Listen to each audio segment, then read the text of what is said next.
Oh, hey, good morning, gang. Kevin Strange back at you with another early morning stream.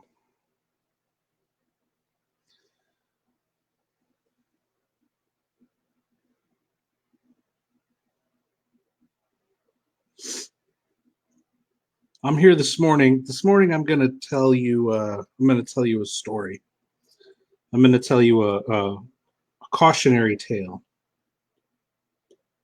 I'm going to explain what life is like as a Z level uh, celebrity.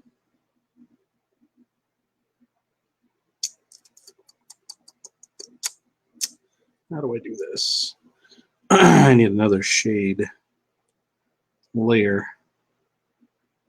Here's what I need.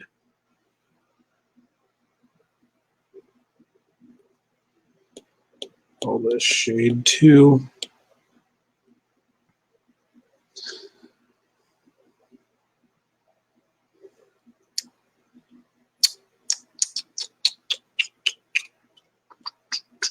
Guess we'll do it like this.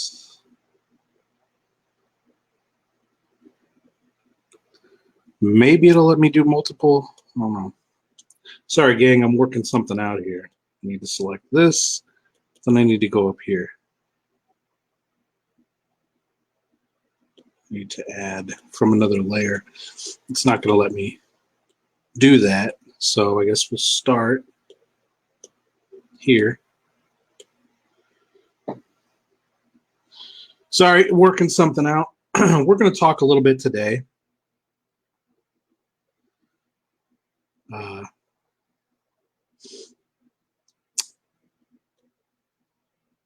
What's the problem there? Fucking select that and then select everything else. There. Yeah, fucker.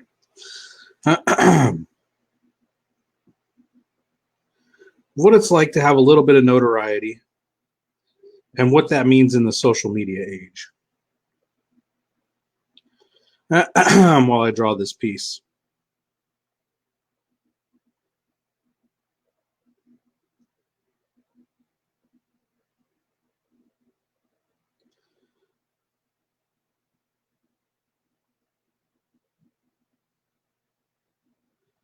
I've been a Z level cult celebrity figure since 2006. And what does that mean? That means that when I go to a convention or a film festival or I'm somewhere industry related, I am easily recognized. My face and my body of work is easily recognized. I get shouted out by name from complete strangers. That means that people run up and quote my body of work, my films, to me. But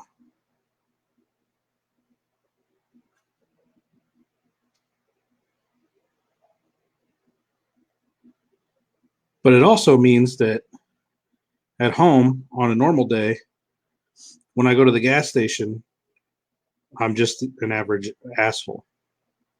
It means that at my job, I'm just an average asshole. Nobody cares. One way or the other, totally indifferent to me. My body of work, my career mean nothing. And so it's only in very special circumstances that I'm recognized for my work. That's what being a Z level celebrity looks like. People ask me when I'm at shows and film festivals or an industry function, people will ask me for my autograph. People will ask me to take pictures with them. In my daily life, people couldn't care less to even, know me or to speak to me. So it's this real Jekyll and Hyde kind of existence where 99% of the time I'm just Joe Schmo, and 10% of the time I'm recognized for my work. And over the years, over the decades, we're moving up on 20 years that this has been the case.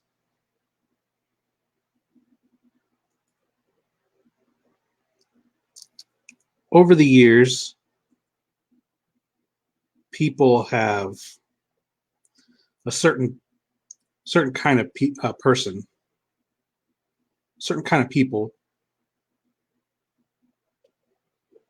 have tried to attach themselves to that Z-level celebrity to try to gain that notoriety for themselves, to try to make that infamy rub off on them because of their own career ambitions or whatever. And it's mostly men, but there have been several women that have that have done this to me, and do this to everybody. Do this to every level of of celebrity, from the Z level nobodies like me all the way to the A-list celebrities. There are hangers on, sort of like celebrity vampires, who will try to infiltrate your life and steal your shine, steal your light, steal your energy. And when this happens, it normally happens in several phases. They'll contact you and sing your praises and tell you how big of fans they are and how much they love your work and how much they're inspired by your work. And then they will want to be best friends with you. They want to talk to you every day, continue to compliment you and praise you. And then slowly, when they feel comfortable enough, when they feel like they've gotten into your good graces and they've built enough rapport, they'll start telling you that they want to collaborate with you, that they want you to publish them if you're a writer, or collaborate on a comic book if you're a comic book writer, or they want to be in one of your movies, or they want you to be in one of their movies, or in some way film related if they are doing films. So it's every level of art will find these like psychic vampires who will try to attach themselves to your vibration, to your energy. And this, if you let this happen, which I've let this happen far too many times, where my ego gets stroked, and I genuinely enjoy the mentor-mentee relationship. I have a lot of industry knowledge that I've built over the course of the last 15, 20 years. And so I have a lot I can teach. And I have no problem being like, hey, do this, go here for this type of printing, or do this,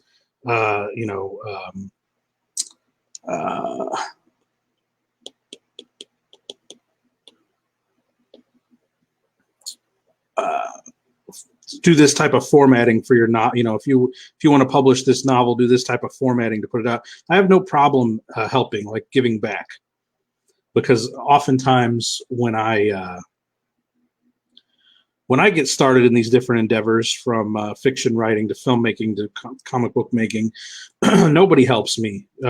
There's no how-to guide to do these things. And when I get really excited as I sort of unlock and learn the different levels of how to do this work, I have no problem passing that information along, trying to distill it down and give people easy access to a path toward success in the industry that I'm involved in. I have no qualms with that. I don't try to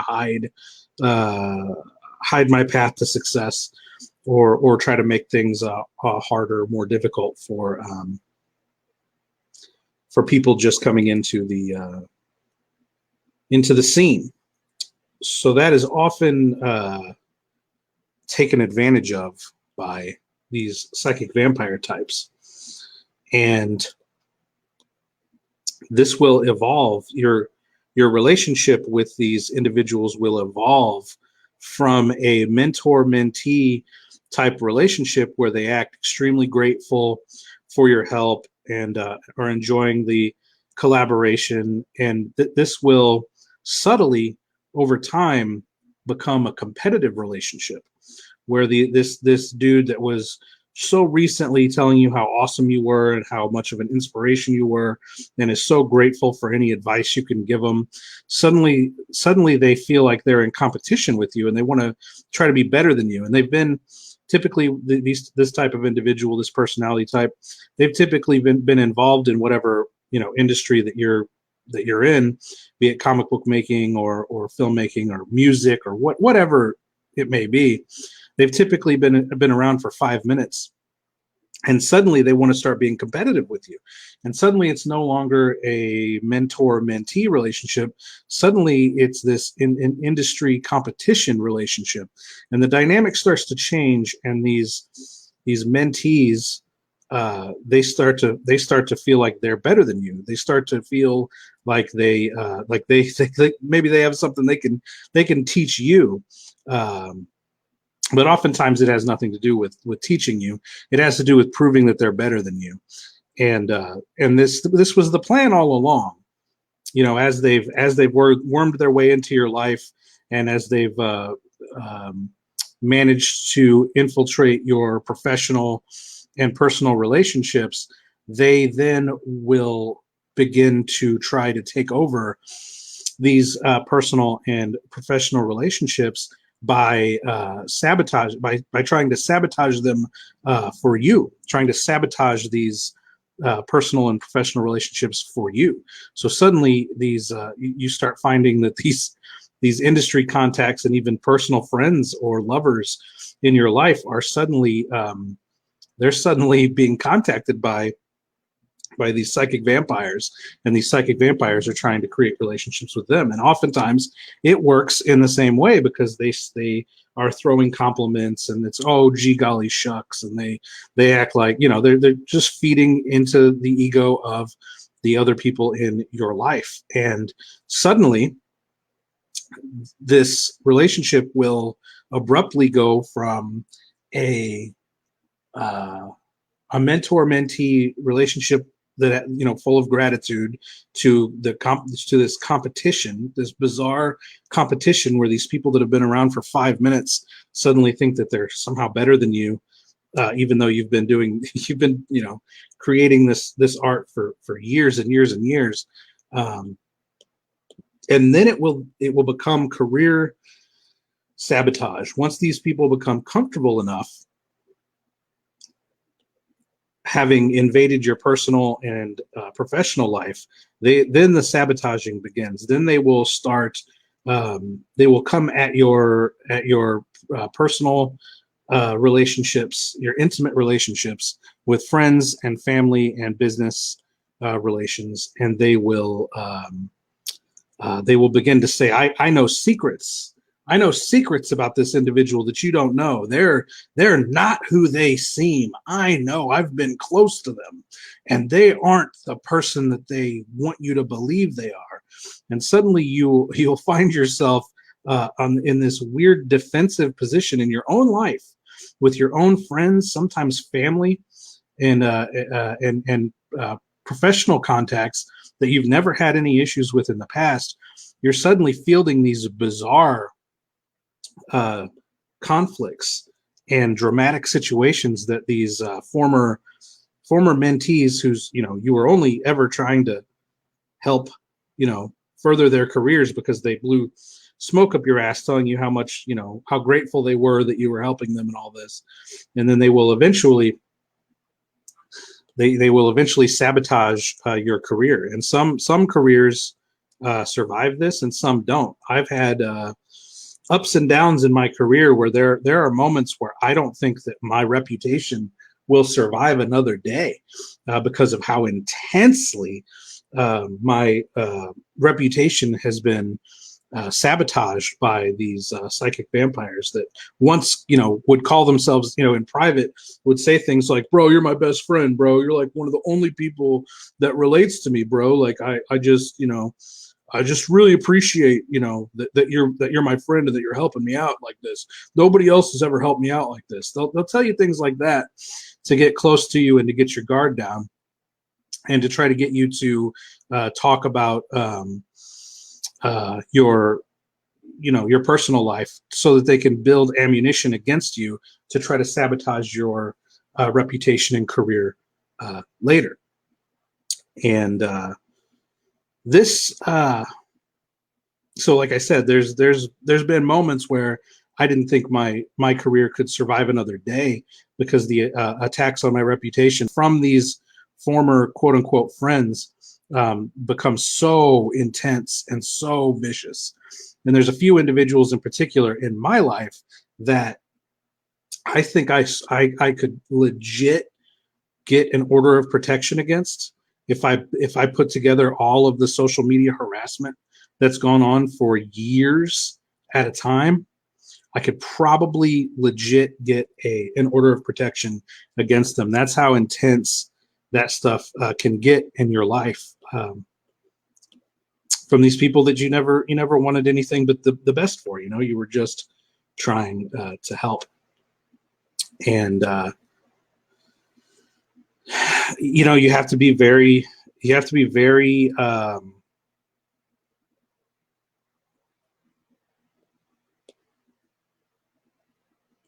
just in order to survive even Z level celebrity, you just have to have a thick skin. You have to be able to overcome the inevitable attacks on your reputation, because they come from jealous, psychotic former fans. It comes from these psychic vampire mentees. It comes from all directions, and you really have to just stay steadfast and remember why you do this in the first place. You really have to stay committed to your purpose and not let it shake you, because what these people are looking for is they're looking for an emotional response, so that they can point to that emotional response and call you unstable, or point to that emotional response as somehow validating the gossip and nonsense that they've spread about you. Jason Hanna says, "What's up, stiff job? What's going on, brother? I'm telling a story, telling a cautionary tale of what happens when you get a little notoriety." Get a little notoriety going in your life, and then people come around and start trying to sabotage your reputation. So, like I said, you have to remain as steadfast as possible and not give these people any attention and not give them any validation for their efforts as they try to sabotage your career. And sometimes they're trying to sabotage your career because they think that will somehow elevate their own career. But oftentimes it's just this psychotic, it's the psychotic nature of like the, what do you call it? The single white female syndrome, where they develop this crazy obsession with you to the point that they decide that if they can't have you, then you can't have your career or your life either. And how's the coffee today? I'm a water drinker. I drink ice water. I had a nice walk around the pond this morning, sweaty, a sweaty and humid walk around the pond, but it was a good walk nonetheless. Um,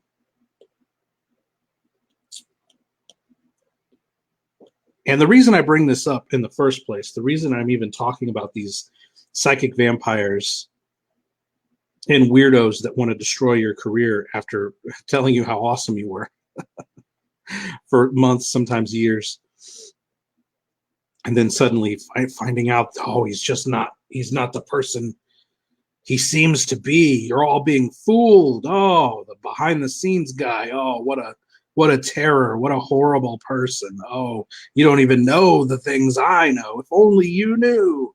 That kind of stuff. The reason I bring all that up today is because I've been thinking about social media and how easy it is to become one of these Z-level celebrities these days. You know, when I started out, it required like merit. 15 years ago, you know, I started making movies before there was a YouTube. YouTube came around after I started making movies, and you could only upload 10 megabytes of footage to YouTube when it first started, in less than 10 minutes. 10 megabytes or 10 minutes. And then it was like 50 megabytes in 10 minutes. And anyway, the point being, there were no such thing as YouTube viral videos. There was no such thing as there was literally no social media. The closest thing to social media was the big social place people hung out when I first started making movies was this place called Live Journal, and it was the sort of basic, bare bones kind of ego driven place on the internet where you could say, dear diary, this is what I did today, and then you could have followers that would like and comment on your diary entries. And lots of emo girls used LiveJournal to complain about their suicidal thoughts and terrible families and all this, all the oppression that they were going through for being gay or whatever. That was the beginnings of social media. So when I first hit the Z-level celebrity scene, it was hard. It was harder to do. It was a lot of work involved. Like I said, it was kind of merit based.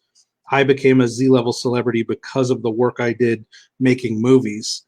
And as time has gone on, it's become easier and easier and easier to become a Z-level celebrity, to the point now that legit any girl that is willing to work out a couple of days a week and watch what she eats can create an Instagram page, post pictures of her ass, and gain 40 or 50,000 followers overnight and become a Z-level celebrity that people follow and gossip about, and all these different things that I've been talking about today. All this career sabotage and everything can happen to almost any of us. It's very, very easy to develop this online persona that gains a fan following. It's very, very easy. It's very simple. And so since it's so simple, I've been able to watch this play out over and over and over again. And we sort of live in this culture now where every single person of notoriety, which could be any of us, has two fan bases. We're all to the point that we have two fan bases. We have a fan base of people who admire our work or our ass. In the case of these women, that we have the ass admirers and we have the ass haters. These girls that gain this overnight notoriety because they post butt pics on Instagram will inevitably have just as many, if not more, detractors as they have fans. And oftentimes it's former fans, former people who admired them. Maybe it's guys who guys who thought that if they were really, really nice and sent them money to their fucking OnlyFans or whatever, that was somehow they were going to get personal attention from the girl, and then didn't. So now they're scorned, they're scorned, and now they hate this girl because she didn't give them attention. So now they gossip and oh, you don't know the real girl. Let me tell you what she's really like behind the scenes. Or it could be jealous girls who tried to befriend. You know, again, in the same scenario that picture that I painted a little while ago, where it's like it could, you know, for the ass girls, it's like chicks that wanted to be their buddies and sort of steal a little bit of their shine, and maybe they were just told to fuck off, or maybe you know, like in my case where I do lean into that and give these guys my help, only for it to then turn into some weird competition that ends with them becoming my enemies over time. It doesn't matter. The fact is, we develop these two fan bases. We develop a fan base of people who admire us, and we develop a fan base of haters. And it's what I call the dumpster. We all of us Z-level celebrities have two groups of people.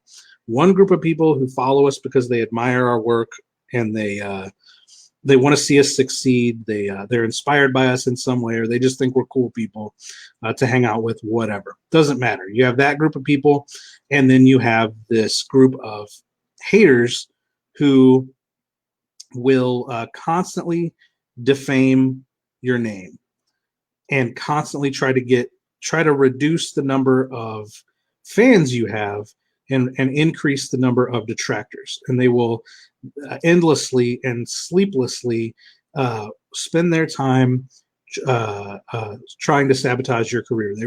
They will expend more calories in a day hating you than just about anything else they do, if they get obsessive enough.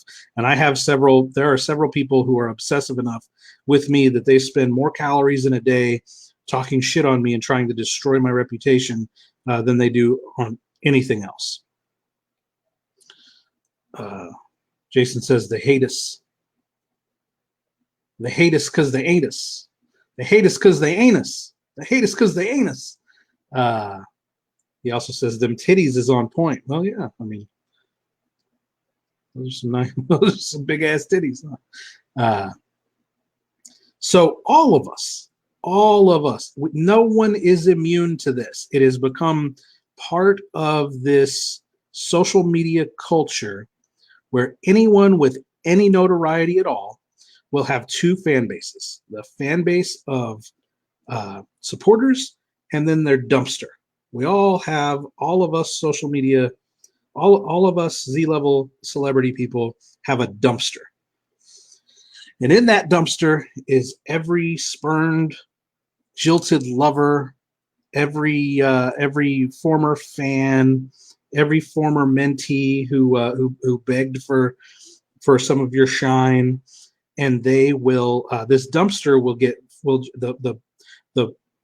the more you accomplish and the more you succeed in your career, the bigger this dumpster gets, and the more people will switch over from the fan side to the dumpster side, because there's no one is immune to this. There's not a single person of note from all levels of celebrities, Z-level like me, all the way up to A-list celebrities, that don't have a dumpster. And eventually fans will get curious and go searching for the dumpster. We'll go searching for the drama. They go searching for, well, this person can't be perfect. There has to be some drama surrounding them. I wonder what the drama is. And they'll go start investigating the dumpster. And then the dumpster will often sort of recruit that fan and turn that fan into a hater. And that hater will then spend their time saying, oh, you think you know so-and-so. You think you know Kevin Strange. Well, you don't know shit, because this is what I heard from the dumpster, and the dumpster says this, and the dumpster says that, and then that fan gets converted over into a dumpster diver. And that's really what I wanted to ruminate on today. Is all of us have dumpster divers and have a dumpster, and trying to fight the dumpster. I've spent years trying to fight the dumpster and say, no, I'm really a good person. I genuinely tried to help these people, and they're fucking psychotic. And the only reason that they do that they exhaustively attack my reputation is because of how fucking jealous they are. The thing is people don't care. People don't want to hear that. It is being a good person is not a virtue. No one cares. No one cares about your Boy Scout bullshit. And for years, I've fought against that and been like, well, in order to repair my reputation, I have to show that I'm a good guy. I'm Good Guy Strange. My name's Good Guy Kevin. And these are all the good things that nobody gives a fuck about your good guy bullshit or the good bullshit things you do. They either admire you for your work, so they're fans of merit, or they're dumpster divers who are looking for a reason to hate you and to gossip about you and to try to derail you and destroy your career. You have the jealous dumpster divers, and you have fans, but the fans are not fans of you because you're a fucking nice guy or a nice girl. The fans of the ass girl on Instagram don't give a fuck how nice she is as a person or what good deeds she does in her personal life. They like her because of her ass. And as her dumpster grows, and as the gossip engine grows in her life, it's an easy reflex to say, no, I'm a good person. Here's all the good things I do. And I'm here today just to tell you that if you find yourself in that situation, because it's, like I said, it's easier and easier every day to become one of these Z-level celebrities like me. You don't have to do much of anything to gain a fan base, a small fan base and notoriety, and then inevitably the dumpster. I'm here today just to tell you that dumpster is going to be there no matter how many good fucking deeds you do. So, and this is me learning from my own mistakes and speaking out loud about it. Don't waste your time trying to refute the dumpster. The dumpster will always be there, and the dumpster will always attract the kind of people that look for dumpsters. If the kind of people that want to endlessly gossip about, derail, and harass people in their life, they're going to do that to somebody. If it's not you, it's going to be somebody else. And again, they don't give a fuck about how many good deeds you've done. They don't give a fuck how nice you are. They don't give a fuck how many people you've helped. They just want to, they don't care about, they use what they perceive to be the bad things you've done in your life. That's just the ammunition to fuel the fire in the dumpster. They don't actually care. They don't care about your good deeds and bad deeds. They only care about using those bad deeds as fuel in the dumpster fire. And you just have to let it burn. You really just have to let it burn. Jason says, that's your next comic. Make your evil, jealous hater villain. Yeah, I've written a few things like that, and I end up deleting them because they're a little too on the nose. But yeah, it's super common, and I am like I said, I'm working all this out myself as I tell this stuff to you guys. I'm talking to myself as much as I'm talking to you guys. I have to learn to let the dumpster go. I have to learn that the dumpster is going to be there no matter what, and trying to play nice guy Kevin and tell everybody my good deeds and how good of a person I am and how strong my moral character is doesn't fucking matter.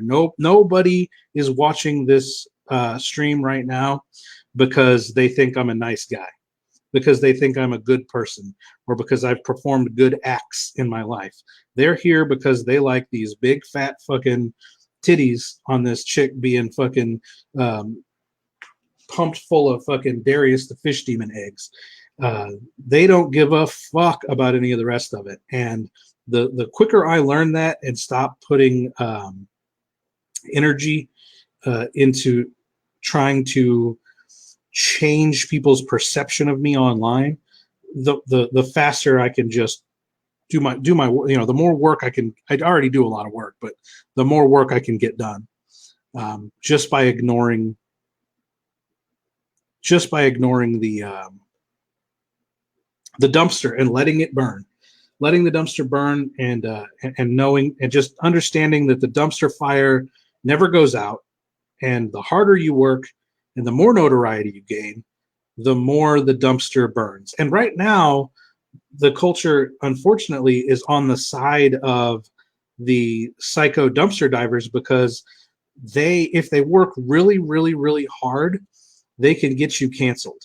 And that's their goal. Their goal is to take a productive, successful individual and through the force of will get them yanked out and removed from their chosen profession, their purpose and passion.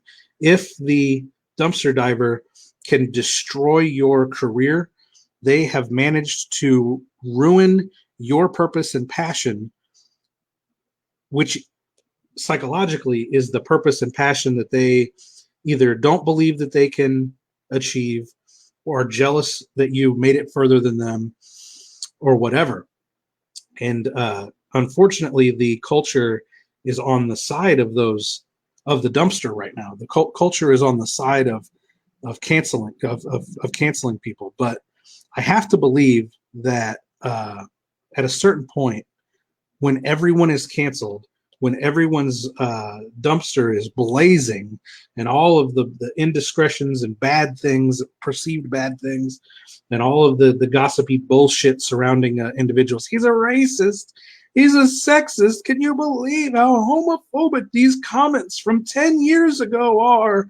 There has to be a point of critical mass where so many dumpsters are on fire and the fires are burning so bright that there has to be a breaking point, a critical juncture where people stop giving a fuck, and the cancelly knee-jerk cancelly nature of social media, it's got to lose its potency.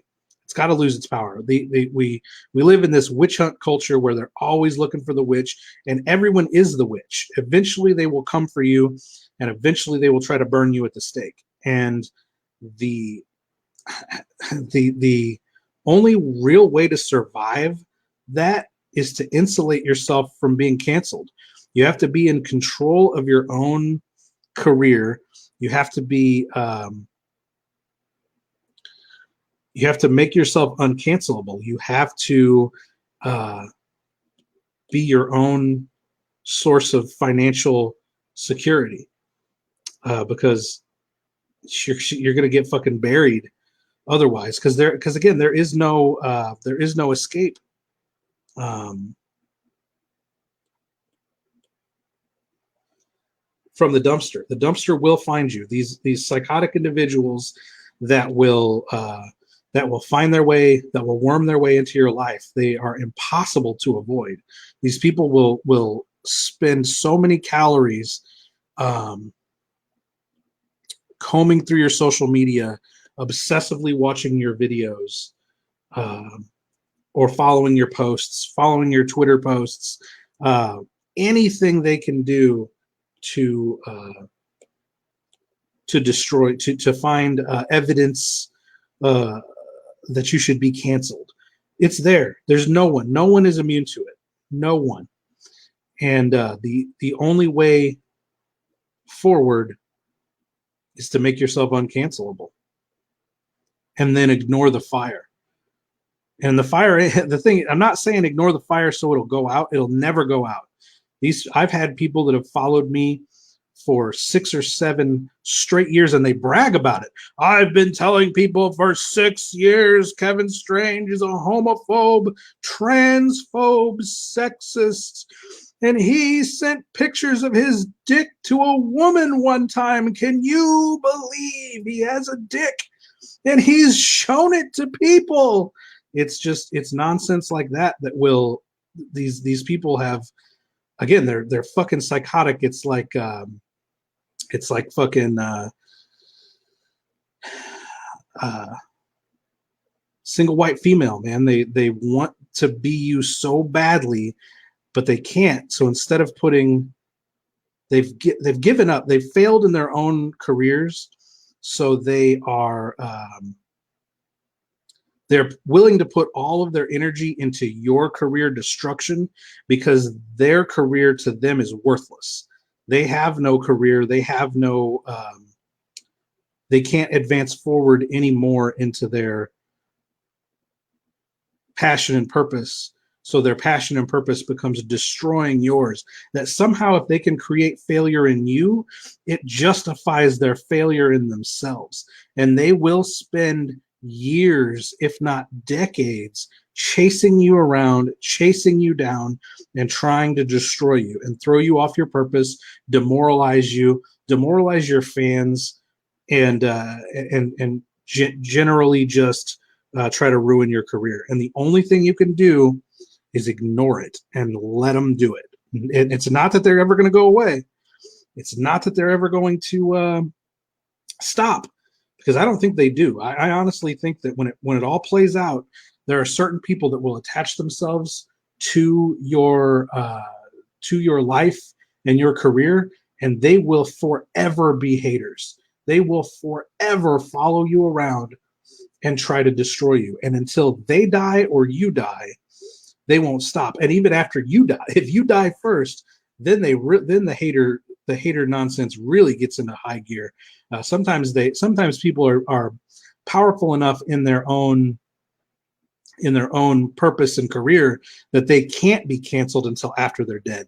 And so oftentimes it is upon your death that the cancel culture really gets a hold of you and really tries to destroy you. They've done that with H.P. Lovecraft, who never gained any notoriety until after he was dead. But now the reverse is happening to him, where since he had notoriety upon his death, now the cancel culture wants to cancel him after death. He was such a racist. Oh my God, can you believe how horrible he was? He must be canceled. And by the way, buy my Lovecraftian novella.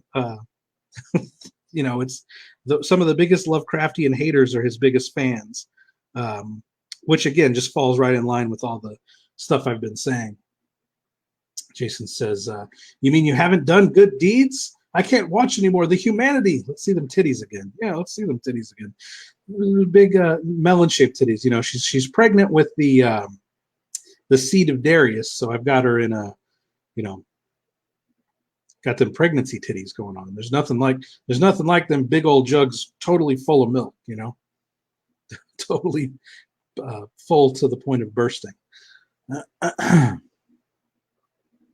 Yeah, Jason's saying Mr. Ripley's. There's a lot of examples of these psychotic, and it used to be, having psycho stalkers. It used to be something that was relegated to just A-list celebrities and musicians, where people would become obsessive with a musician and think that the songs that they wrote were directly about them and they were speaking to them personally and all this stuff. But that has all trickled down now into even this Z-level culture, like where I exist and where anybody can exist. Like, I'm no longer special. There's nothing special about me. If you're on social media and you even develop if you get on social media and even get 2,000 people following whatever you do, this will happen to you. I mean, even as few as 2,000 people is enough to start the witch hunt and the cancel brigade and the jealousy, and enough for you to get messages from people that are like, oh, let's be homies, bro. Oh man, I'm such a fan of what you do, bro. Like, have you ever considered collaborating with somebody, man? I'd love to do some work with you sometime. And that shit'll happen to literally anyone now. So just look out for it, I guess. And again, I'm talking to myself as much as I'm talking to anybody else. I have to recognize that dumpster will always be there. There will never be a time where you can't Google my name and find out all the worst things people think about me. And what fucks me up is, for a long time that wasn't there. Like, for a long time, it was just the merit of the work. You either liked hack movies in Strangeville, you liked my novels, or you fucking didn't. And I sort of lived and died based on merit, and I felt like that was like an honest living. like I was making an honest living. Like if you hated me because you thought my movie sucked, then I accepted that. There was nothing wrong with that. Like art is subjective. You take it or leave it, and it never bothered me. It never affected me in any way.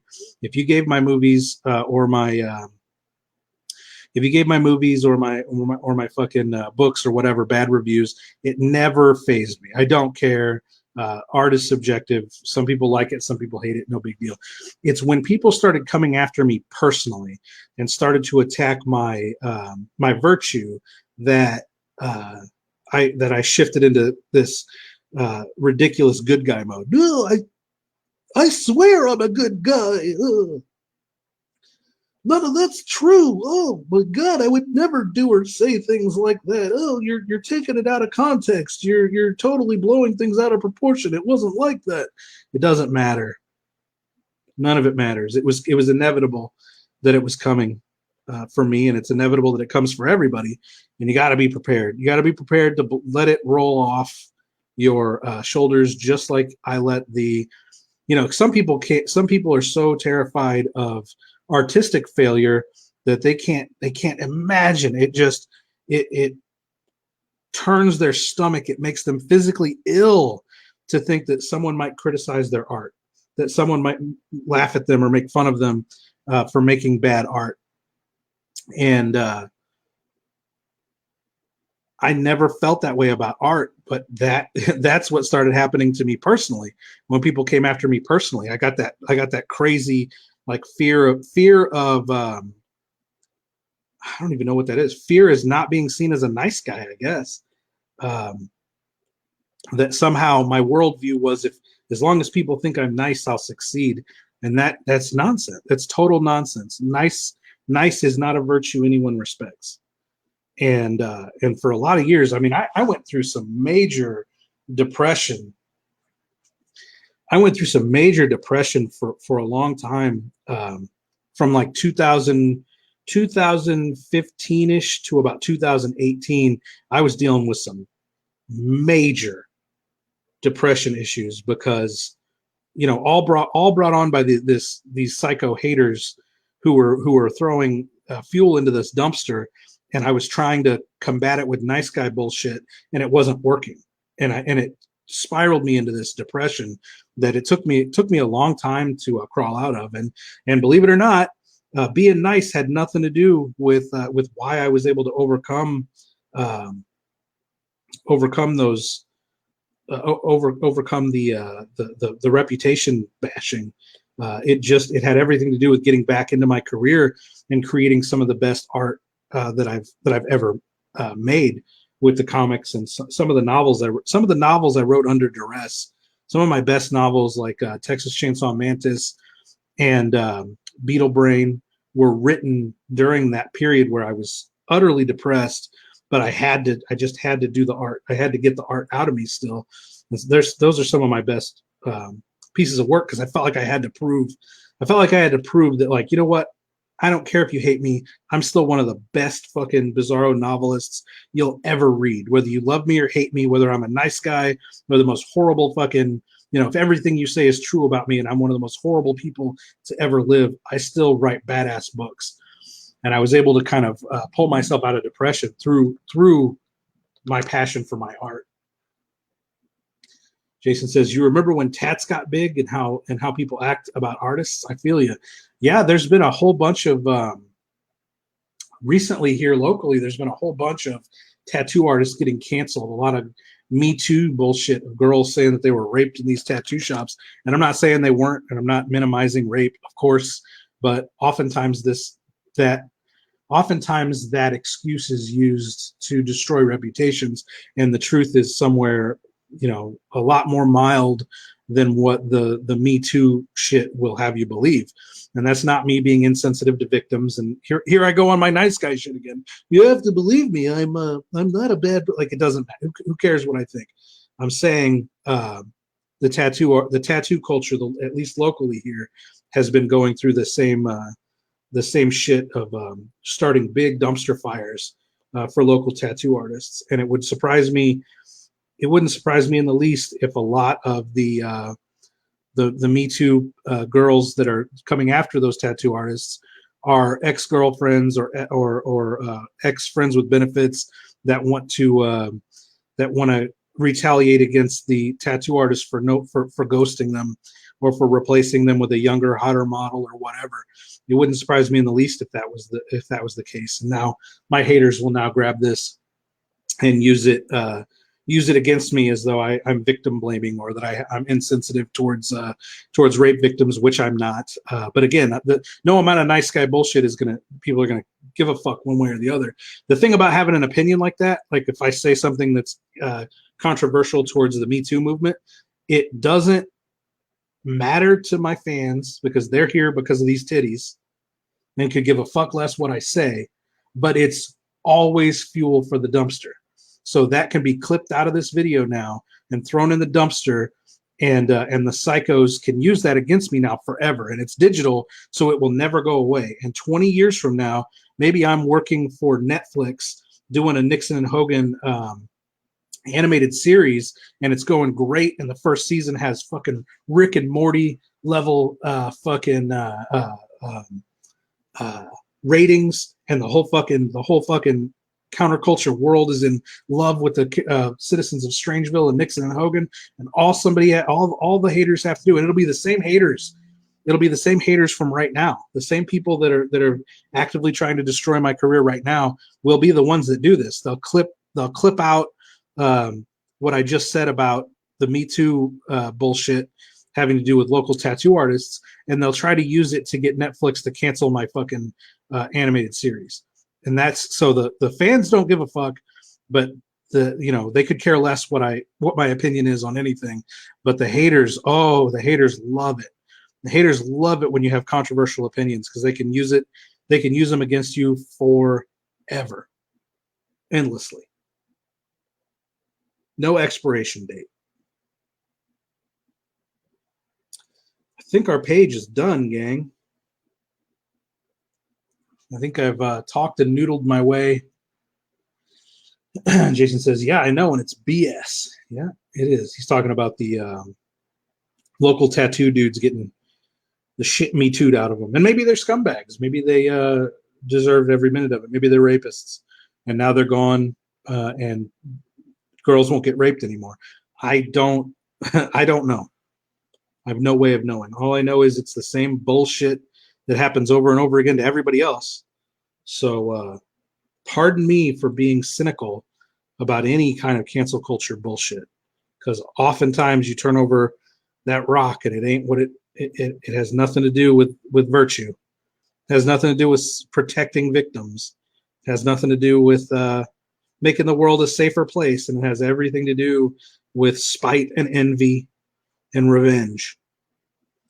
Cancel culture is a type of revenge porn for scorned lovers and jilted mentees and obsessive psycho fans.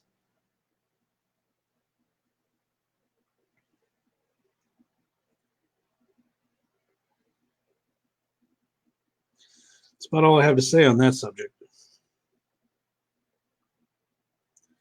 Looks good, and the motherfucker is toast. Yeah. Yes, sir.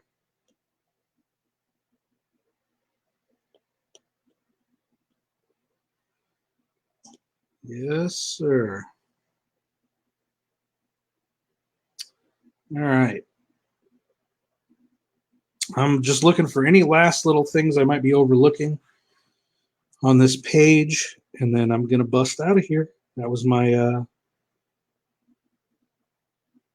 my Kevin Strange wisdom of the day. Fuck that dumpster, let it burn.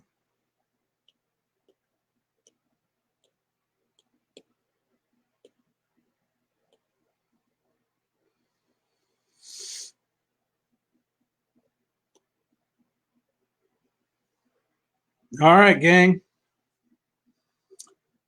Gonna get out of here. Thanks for hanging out. Thanks for watching. Hit that like button. Share this video with your friends and fans on social media, and help the world of Strangeville grow. I can't do this alone. I can make this art I can draw Demony Wingate and the Black Mage Diary.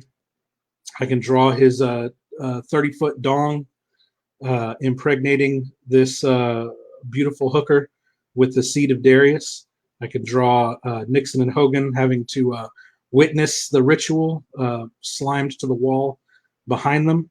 I can draw all this all day long, which I do, but you have to share this with your friends and find fresh meat for Wingate to impregnate with the seed of Darius in order for this to grow and continue and get bigger and bigger, and yeah, eventually get us that fucking Netflix deal where we turn these graphic novels into an animated series.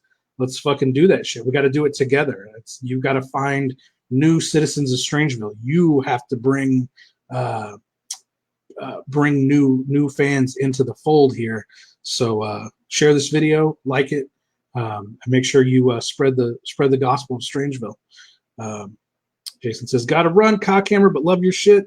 Sorry, motherfuckers make you feel you have to defend yourself, but like always, say fuck them." Yes, sir. And on that note, we out of this bitch. Stay string.